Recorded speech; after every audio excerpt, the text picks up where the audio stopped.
Alright, so we are back once again, and this time, this game's going to be a bit more of a discussion on, I don't know, the current state of World of Warships, this particular game in particular, and how it illustrates the current state of World of Warships, and just maybe a little bit of game commentary will be thrown in to fill out some of the space. That being said though, we are featuring the Minotaur, and this was a game I played on my stream, I think not that long ago. I think yesterday or the day before. I stream at twitch.tv/darkgalling pretty much every weekday, sometimes on the weekend, but yeah, you can follow me there if you want to.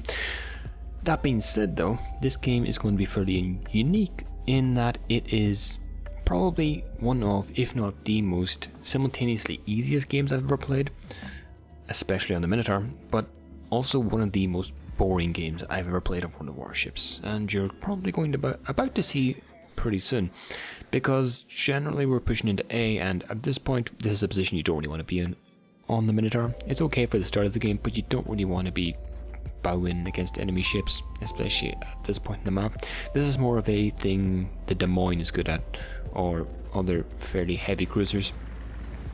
Again, nothing wrong with being in this position at the start of the game, but if you're spotted fairly easily, then it's a lot easier for enemy battleships to basically one-shot you.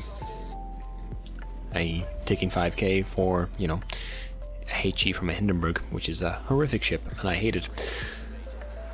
That being said though, it seems as though, and for probably the past 6 months to a year, the game has been getting, even at tier 10, a lot more simplistic in the way people play. And this is pretty much perfectly illustrated by this Montana. Again, I'm not trying to call people out, but I think this type of gameplay perfectly encapsulates what is lacking in the game. Because as you can see, I'm smoked up right here. This Montana has no way of tracking me. And well, sure, he could smoke fire me, but from 13 kilometers away, the likelihood of him hitting with me being semi-bowing is pretty remote. But even so, he still doesn't feel a need to change direction, even while being pummeled by both myself, the Minotaur, and the Des Moines. And I think this speaks to a much bigger problem with the lack of learning over the WoW's player base in general, and just the very kind of gung-ho attitude that's been taken towards the game.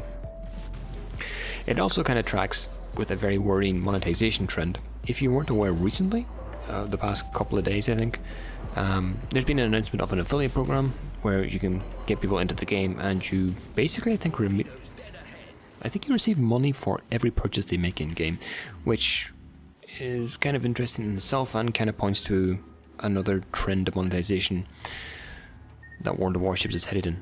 Beautiful dodge by me on that torpedo though. That being said, you could just say that this game is an outlier and that the game is, completely fine in every way, shape or form, and this Montana will eventually go down. But to me,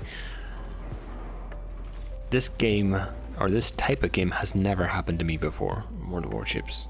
I've never been able to sit right here, bow into an enemy Montana with an enemy Hindenburg on the flank, and basically rack up a 66,000 damage within the space of probably 2 minutes of the actual battle happening. That's never happened before. Usually I'm the one getting detonated at the start of the game, so anyways, we'll take it, we'll push in. We are going to be a bit more aggressive. Now, again, the Hindenburg is on that wide flank, so we need to be careful of that. And one thing you don't want to do when you're playing the Minotaur is overextend into a position that you can't actually recover from, either through smoke or through just general maneuverability and positioning. And so you'll notice that I'm going fairly slowly here because I want to keep the island between myself and the enemy cruiser curve first, but at the same time I don't want to put myself in a position where I'm overextended. I'd rather eat a torpedo than a whole assault from this cruiser curve first from 10 kilometers, even though, the cruiser curve first might not be the most well-known ship in terms of, actually hitting things. Now, another bit of news has happened recently, and a lot of people have left the CC program. Now, when I first heard this, I had to kind of look up what the CC program actually was because I wasn't actually aware. And then I realized that it wasn't really all that interesting. I think it's just a bunch of players that give their feedback on what's happening in the game, and then maybe Wargaming takes that into consideration when making game design decisions. I've been a part of many other gaming communities, and I'm definitely not foolish enough to assume that a gaming company will actually take the players, even the good ones or even the bad ones, opinion seriously when it comes to actually making fundamental game designs in game. So that whole people leaving the CC program, for me, is just a natural consequence of, suddenly people realizing that no gaming company is going to take players seriously. They have way more stats, they have way more in-depth ways of looking at the game that we are never, ever going to be privy to as just simple players of the game. And so, for me, I'm not all that surprised, but again, I don't think it's going to change much long term in the game. I think Wargaming is just going to go, oh, you left? Oh, okay, never mind, nothing's going to change, and things are just going to go on as normal. Now, if one battleship coming straight at you and not changing direction at all wasn't enough to demonstrate how kind of YOLO-y the games are recently, how about two? This Thunder kind of pulled himself into the same position, and as things tend to happen when you're playing a very squishy British PB, you tend to get yourself into positions that you really shouldn't, and you have to pay a pretty significant price for getting yourself into said positions, which is happening with this Thunder. We do end up racking up 112k within... Now, keep in mind, the game starts roughly, the actual game starts at around about 18 minutes in, because you're going to spend 1 or 2 minutes actually getting into position.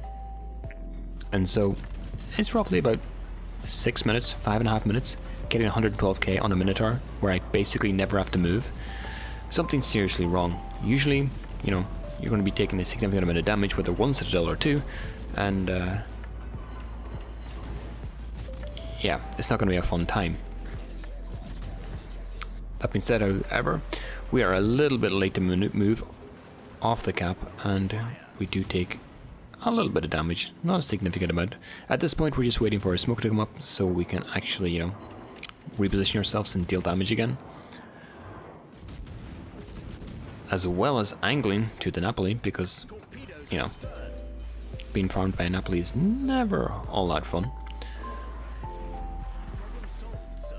And so, natural consequence of this is the first point in the game where we've actually had to be effective, where we actually had to think about what we're doing, where we're positioning, where we're moving, and what we're actually shooting at. Because, frankly, both that Holland and that Napoli are the first ships to actually make me question what I'm doing at any point in the game. The Montana, even the Hindenburg to an extent, and even the Thunder were just so basic in their movements that it felt more like a co-op game than it did feel like an actual random battle. And this is ties into the reason why generally I stay away from random battles now. I feel like, at least at gold level in terms of ranked, the games are a lot more enjoyable. They're a lot more, I don't want to sound like a snob, but like a lot more intellectually challenging, shall we say. You're confronted a lot more with interesting game decisions where you actually, your game, how you play and the moves you make and the positions you take actually matter. But that's just my thoughts for, the last while. And yeah, I thought this game kind of illustrated that. But until the next one, I'll see you all in the next one.